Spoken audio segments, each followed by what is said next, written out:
ये लोग समझते हैं कि हम आराम वाला दीन, सुकून वाला और बड़े मज़े वाला और फ्लेक्सिबल किस्म का दीन, जिधर हम मुड़े दीन भी हमारे पीछे मुड़े। दीन वो नहीं है जो हमारे पीछे चले, दीन वो है जिसके पीछे अबू बकर, उमर, उस्मान और अली चले हैं। और बदलेगा जमाना लाख मगर कुरान नहीं बदला जाएगा, है कौले मोहम्मद कौले खुदा, फरमान नहीं बदला जाएगा। दीन के उसूल कयामत तक नहीं बदल सकते।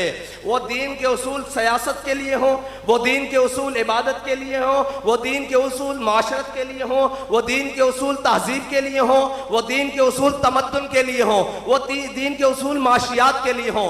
दीन के उसूल नहीं बदल सकते। अगर दीन के उसूल कोई बदलने आएगा तो दीन उसको लिटा के रख देगा। अगर तुमने दीन का उसूल इतने साल बदल के रखा तो दीन ने तुम्हारे साथ क्या किया? इस्लाम ने तुम्हें IMF का भिखारी बना दिया। आज फिर तुम सूद के खिलाफ तुम सुप्रीम कोर्ट में इस्लामी शरी अदालत, वफाकी शरी अदालत का फैसला चैलेंज करने के लिए जा रहे हो। तो ये याद रखना, अगर तुम अल्लाह और उसके रसूल के हुक्म के खिलाफ गए तो फिर याद रखना इस मुल्क को दिवालिया होने से कोई नहीं बचा सकता।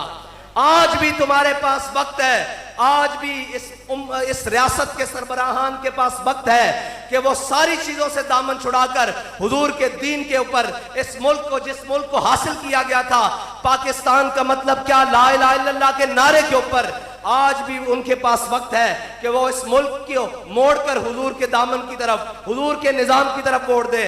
वरना IMF और जनाब आलमी बैंक और जनाब रशिया और सऊदीया और जो भी ममालिक हैं, तुम्हें मजीद इस कौम को और गिरवी रखना पड़ेगा और इस कौम की हर चीज बिक जाएगी अगर तुमने अल्लाह और उसके रसूल के निजाम के खिलाफ कोई अदालतें, और अदालतें नहीं है ये, अगर अदालतें होती तो सूद के खिलाफ फैसले को 20 साल लगते। और जिसको वफाकी शरी अदालत कह रहे हो तुम, तो शरीयत इसको कहते हैं। शरीयत का तो मैंने कहा बदलेगा जमाना लाख मगर कुरान नहीं बदला जाएगा। सुप्रीम कोर्ट कौन होती है शरीयत के फैसले को बदलने वाली? मैं कायनात का कोई भी हो, शरीयत के मुकाबले में तो अबू बकर उमर के सर झुके हुए हैं, उस्मान और अली के सर झुके हुए हैं, पाकाने उम्मत के सर झुके हुए हैं। तो सुप्रीम कोर्ट कौन होती है जो सूद को हलाल कहे और इस मुल्क के लिए जायज कहे? इंशाअल्लाह अब वो वक्त दूर नहीं जब हुजूर के गुलाम इस पूरे पलीद निजाम से निकालकर हुजूर के दीन को गालिब करेंगे। एक मिनट जी, हम यहाँ बसने वाले ताकतवरों को कहते हैं इस दीन के साथ ना टकराओ। इस दीन के साथ टकराने के लिए अबू जहल भी आया था, इस दीन के साथ टकराने के लिए उतबा और शैबा भी आए, इस दीन के साथ टकराने के लिए वो मुशर्रफ भी आया, इस दीन के साथ टकराने के लिए वो नवाज भी आया जो आज इस मुल्क में नहीं भाग कर बाहर बैठा हुआ है। इस दीन के साथ बड़े बड़े जनाब मजाक करने वाले और ज़ियाउल हक जैसे बड़े बड़े जनाब दीन के साथ आए, वो बाकी ना रहे।